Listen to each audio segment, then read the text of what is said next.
Thoibina Noigisibu Nipa Masak Fazaba Pambiba Gaidura Thajana Hera Natai Pude Jadabo Hauzik Matam Dabu Masak Fazaba Kalaga Kadoduno Sakna Chabeyaba Matam Sunate Gitana Hauzitine Inakara Kunba Masak Mato Fazaba Tabaka Jauna Tabanapado Aduda Lady Sharupudi Haying Aikoina Narrated Laba Matamda Seba Matolomna Tobigataba Bukchen Singba Subanomba Sukanba Lyra Machada Laibanabu Hena Farabazanida Thoibina Maduna Chapjarabane Hositi Yahenbina Is Nati Bunkulauduga Hayang Jana Tangnabale Tradi Nabukto Pairaga Kangi Thoibina Hoibima Inakara Kunba Masamato Fazaba Nupada Leraga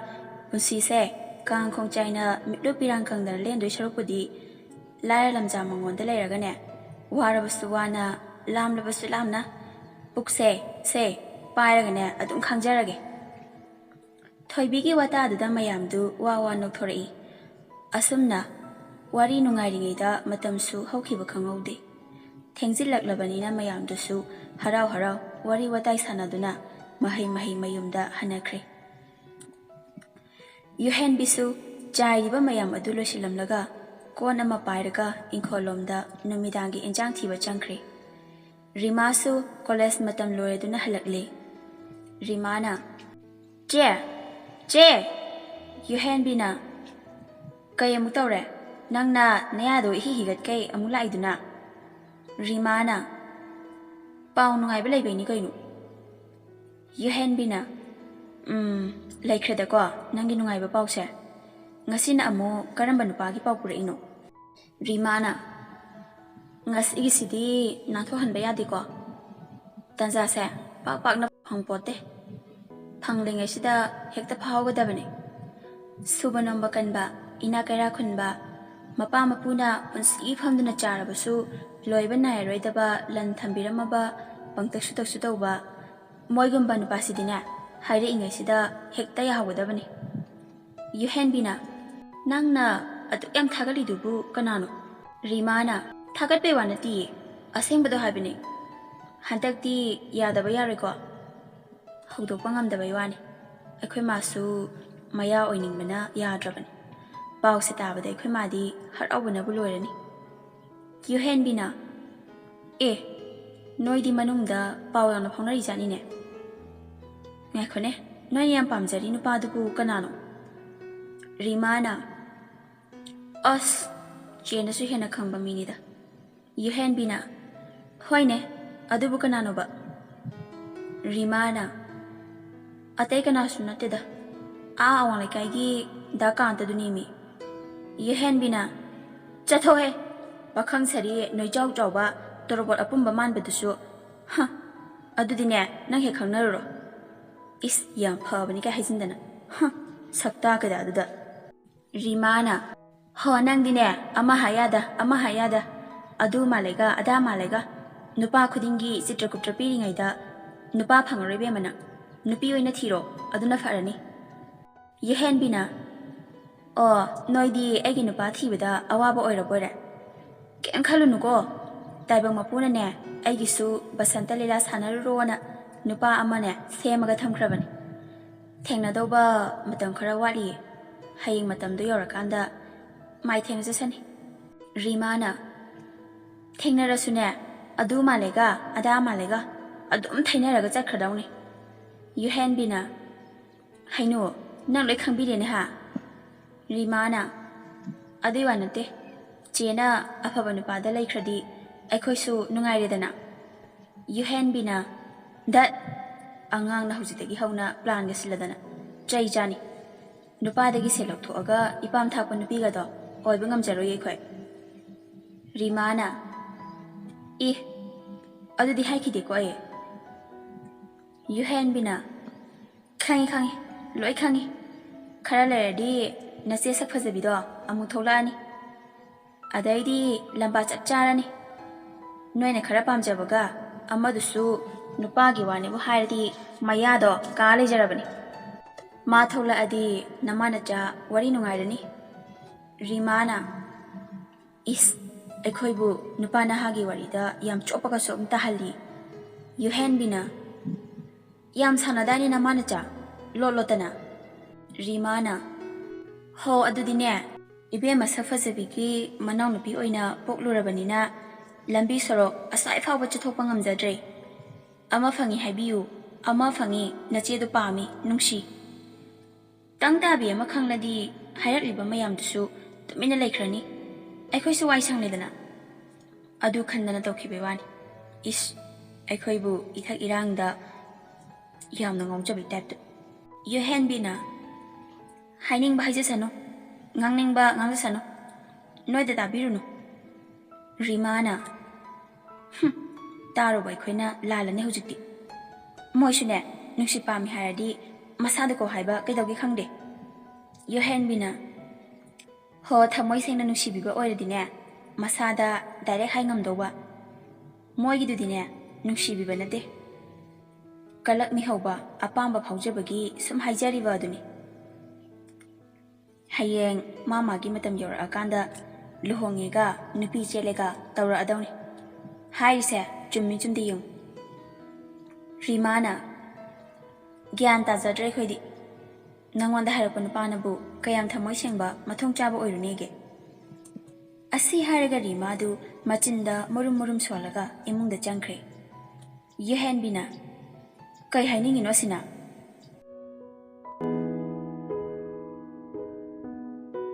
Somdana Ningthouja Yengbibaga wari nungairi. Yengbibagidamak ado ta Ningthouja aigido sohenbe yadeko. Ningthouja na kaino sohenbe yadebo. Yengbibagidamak as nungairi dorida haibada ngairi kawbana hale. Kamaina thabak pangthoktoino maiga pakto mandida. Ningthouja na ai bhab tare. Nangi second step lukhatpagi matangdu natro. Yengbibagidamak adumaina bab tu khara tanaseba. Ningthouja na soireda inaugibu kidobai shoidunu. Nayamba lady kemta khalunu. Yengbibagidamak nupido masing masongdi khara leiba male. Wahai watado masa khara nuaiteba. Ningthouja na hera kem khalunu dudi mama puknungini laiminarabadi yam nungai janida nang phawdi mana yam laina thakini heibo. Yengbibagidamak ha wari gadi sun nungai khalai. Ningthouja na nungai rakhinina khara dangai humang tadobo. Yengbibagidamak aduna mukaigi. Ningthouja na diamond phange harabadi khara waja tabane. Tarai na hekta phangidi kana yanege. Aidi laradana noina mana pana phau yaroni bo. Yengbibagidamak ha wage waraga diamond su phangauda gold su yenghauda khola tara tokti pone. Ningthouja na he bhut adu phangnabani ne aina step mathang lokhattuise. Kem khalunu nayamba leiri. Horendagi nangse lilagi hero oiradawni. Nangi apamba role do hairo. Doctor, police, engineer masidagi amuk khara thaidoaga apangasing minai mapu. Hayo mayam sidagi karamba pami apamba character do ohendoini. Yengbibagidamak taningdeda ta Ningthouja maduna kai kanadoino. Ningthouja na mase tarai khanba yaba natine. Masigisu kanaba yamna laikhrajani. Masigi matengdagi nangi diamond do hena langkhatpa chakhalakpa phawba yaribanine. Yengbibagidamak phange su thokpa diamond ga loi kaibra khampote. Asumna anidu mari yenaringaida Ningthouja gi mapa hembana mapandagi machabu kauri. Hai Ningthouja kaidawrige noibo thong se hangune. Ningthouja na aw tare baba. Asi hairaga Ningthouja na thong adu tapna hangi. Ningthouja na kaidawrage baba hembana sese ibungo Yohengi mamagi folakoni. Hainagadabado, hainaro. Asi Hiram laga hembadu thokre, Ningthouja. Idomja, Kelerage. Kitukina. Ningthouja, kamai taurigi noibo. Amadudi kedauri. Adamdadi magi mathang bido taurakro. Ningthouja. Hera idomja, onthokpa. Mi like haikraba, taxi khasisu kangkraba, gyanta kraba igi Ningthousibu. Kitukina. Ha, nungai da ko Ningthouja, noina nungai base. Amaduna adomda laikrabasu, aikhoidine nungai famga khangbazanade. Migi maramduda amuk kari tauruni khanbada. Noi kaka aikhoini dine, laifam jabonga khangdresomda. Ningthouja, wakhan nungai thokpasu khara tambude domja. Kedauduino, hauji awabo khan khanjalaga. Kanade, kakaga nungai ba wari sanaraga, nong phadoksu nungai na leitho. Kitukina. Khangdrade Ningthouja. Phana nungai na ba hotnarabasu, sekta jeksilaklaba matamdadi, hanagi matawgum hekta poptai. Karamba matamda nungai na bu leiduino khangdre. Ningthouja. Adumaina wakhan piktharadi yarode domja. Pharasu phatrasu nachana lerise Ningthouja gi inaktane. Ningthouja gi matik magunsu khara khangbiba phaida. Kitukina. Hoine. Madu khangdana aikhoisu nangi nanakta thamlibani. Ningthouja. To adumaina gyan tanaseba. Kitukina. Hoi. Mahabu kedaurige. Ningthouja. Wakhan yam kanna nungairi maswaida. Pahelakese. Asi hairaga Ningthouja yuhenbada phone adupi. Yuhenbana. Ima, kayam loirage. Chakibda ngairi phone taurisibo. Kitukina. Haima, yehune mase. Nama aina phone tauropakase painingdrabani nina. Yuhenbana. As, adiwana teba ima. Talliya waiba khumasidi. Kitukina. Nate, nangbu mafamdubu leiba nungai bro. Kamai tauge. Mama na asumna leiba nungai bra hanglakpaduda yuhenbadu ikai boy kei boy haifet momon noklaga tapna khumlai. Nungai bai wadi mafam sidaibu haningdre. Chuluba khuding, yengluba khuding ifada faze. Kitukina. Ichana adu yamna lainingi sibu kayam fazaraba zatnone. Yuhenbana. Ima hoisu nongmo koithoro. Aduga khangni kayam fazagedo. Haidana kanade. Fazabai wadi fazare. Kitukina. Hoi. Adudi ima thamage ko. Noisu pothajaro. Yuhenbana. Hoi ma. Asi hainaraga mama macha anidu phone thamnakre. Ningthouja. Noi namase nang faudi phajana nushibajani. Yuhenbana. Ha, adubudi mathanta yaujadawini. Ningthouja. Ha, nasagi na chinanaw faw kaya sui fawba kaurabanine. Ani. Nakada nachana malikibado. Kauraba. Yuhenbana. Sari sidiba. Ningthouja. Kana deibo. Nang tuune hero kumhandaba yaroidawri. Hayeng ayuktagi hekta horase second step to. Yuhenbana. Thumandro adude. Training shu amta pidana kamai hauduino. Ningthouja. Kayam khaluno. Mathanda adum training pijaradawni. Asumna anidu wari watai fazana sanare. Numitumasu adum khanghaudana haukre.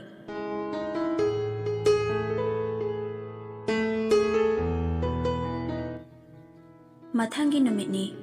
Ayuki matam. Yuhenbaga Ningthouja Yuhenbi hoigi mama mapa labukta chatkiba tanja khangna. Yamong hadana gyantana wari watai sanaduna Yuhenbi hoida lakle. Ningthouja. Yuhenbi. Mapanda mi kobagi makhon tabaduda Rima tholei. Rimana. Tai Ningthouja. Noi oire. Kai chalubano. Ningthouja. Noi da sum koirakpanida. Se, masu masak khangnan gena. Rimana. Oh, Tamodi Kairamdagino, Mina Kaikoke. Yuhenbana Ayuri Poptene, Mingna Yuhenba. Rimana Tamohila Pasidi, Kaichani Tauriside. Ayuk Nina, Hotel Su, Chanabam the Yaramoy. Changanglon Gadabudusu, Tamoy the Hinaramoy. Inau Chana Karigi Chanabano, Yareda. Adonoi Tamosidi, Mayam Manadavani. Madi, Ichamchamba Changanabu, Hena Pamjabani. Noigi, Sangon Kofiga, Tabibazanate. Yohenbana Yumda Changanga, Tabibazanate, Sangom Natradi. Rimana, ha. Asi Harapaduda Inauchana, Yohengi Makunda, Fat Nechali. Yohen, Gan Kanta Hektai. Yohenbana, Swabani. Changang Takmandana, a Quimanafa, Ngang Biokri. Inauchana, ha. Nang Shrik and Basidibo, Chop Hektawi. Rimana, Adita Inaucha, Aisalolaki, a Quasia Sulabani, Kotoraki. Yohenbana, Yareda, Lolurano, Nangwanavani. Rimana, Waro, Adumleramo. Ai Tuna Lolakeba. Asi Hiraga Rima Imunda, Tuna Jankri. Inauchana, Nang Wayang Lakanuko, Tumina Dumlayo. Yohenbana, Aibu Mitam Saragalayu Hiro. Inauchana, hey, do have a tine. Matang Matam Chana, Nang Ohaiba, Moshi Diva. Nang Heros Harabu, Lisa Zadana, Tokuni he. Yohenbana, Herata Inaucha, Herona Wangang Jadi, Kaidilla Fazaduino. Inauchana Apang Hero sing badi, why am the Nambayadi? Ngang Lasu, Kazi, Mamma Lena, Tana Tanangang Godaba, Kangedana. Somdana Rimadu, Machibu Kovuna, among the Jambi. Rimana Je, Kairige Yohenbina Maningom the Lay, Gaidorage Yohenbi, Makoigi Maningomda, Lamlem Oina, Bigtakna Lamachakra, Hang Lagalebadu, Dautok Lagalerami.